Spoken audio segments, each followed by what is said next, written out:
I am a commissioner with the U.S. Commission on International Religious Freedom, and I'm very grateful for this coalition to draw attention to what's happening.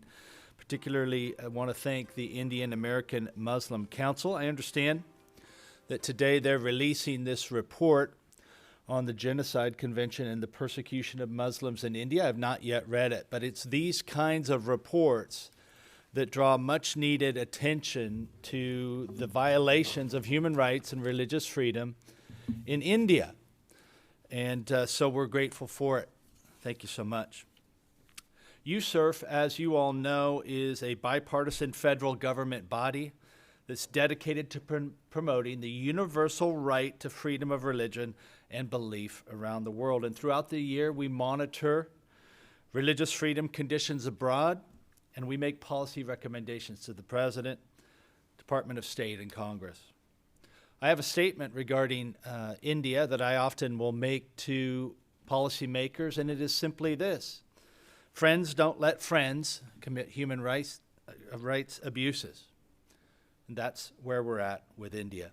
It's a strong country, a partner in many ways, but its political leaders of late have used religious minorities as targets, scapegoats, and sought to unite their political interest by excluding Christians, Muslims, and others who have a different faith. It's about control, political control. And yet, just last week, the State Department had the opportunity to respond to many of our recommendations when it released its annual designations of countries of particular concerns and countries on the special watch list. And I cannot state strong enough how frustrated I and all of us at USCIRF are that the State Department did not take our recommendation to designate India as a country of particular concern. It clearly meets the threshold set out by the International Religious Freedom Act for engaging in or tolerating particularly severe violations of religious freedom, including systematic, ongoing, and egregious violations. We reminded, and I was there personally to remind the Secretary of State and the State Department of these facts. And in our press statement, we responded to this. When the standards of law are clearly met, they must designate a country as a CPC. They cannot waive action on the designation. They can't just decide they don't want to do it. They must designate it, and then the legal route is to then waive it if there are some larger concerns, but that's not what they did. It's clear that the State Department's own reporting on India in their annual International Religious Freedom Report that the conditions in the country merit that it be designated as a CPC. And to emphasize this point, I'd like to share just a few examples of our reporting on India that illustrate the seriousness of these violations. In 2022, the Indian government at the national, state, and local levels continued to promote and enforce policies, including laws targeting religious conversion, interfaith relationships, and cow slaughter that negatively affect Muslims, Christians, Sikhs, Dalits, and indigenous and scheduled tribal people. The national government also continued to suppress critical voices, particularly religious minorities, and those advocating on their behalf, including through surveillance, harassment, demolition of property, arbitrarily putting travel bans. Some of the folks here have been susceptible to that as well. Detention under the Unlawful Activities Prevention Act, and by targeting non-governmental organizations under the Financial Contribution Regulation Act. USCIRF has noted a pattern of Indian prisons delaying and at times denying access to medical treatment to religious minority rights defenders, particularly those with pre-existing health conditions. These include Father Stan Swami, an 84-year-old Jesuit priest who died in pre-trial detention in Mumbai in July of 2021. Also Vernon Gonsalves, a Dalit rights activist who was arrested at the same time with Father Swami, and Atikur Rahman, a Muslim student activist. And we could go on.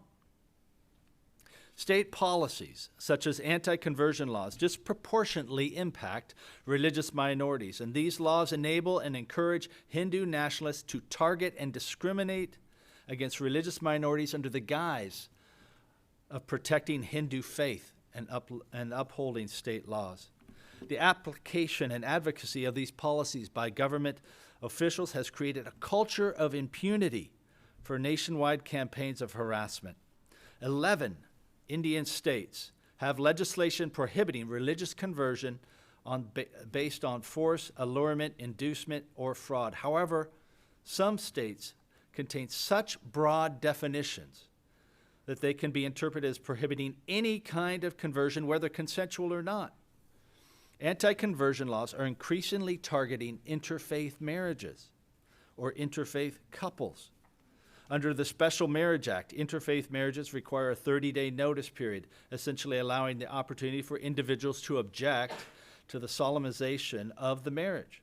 In practice, anti-conversion laws targeting interfaith marriage restrain an individual's constitutional rights to convert and curtail the right to choose one's partner. These laws carry penalties, hefty fines, and sometimes imprisonment. The pilot implementation of the proposed National Register of Citizens, or the NRC, in the state of Assam, which was mentioned earlier, continued to exacerbate fears of losing citizenship among Muslims who lack protection under the 2019 Citizens Act, which provides a pathway to citizenship for non-Muslims from Afghanistan, Bangladesh, and Pakistan, in conjunction with the government's proposed NRC requiring residents to provide proof of citizenship. And they could subject Indian Muslims and others not covered to statelessness, deportation, and prolonged detention. Although justified by its proponents as intended to help persecuted religious minorities, the law does not include other vulnerable religious communities, such as the Rohingya, the Amidala Muslims, Hazara Shia Muslims, and the Baha'i in neighboring countries.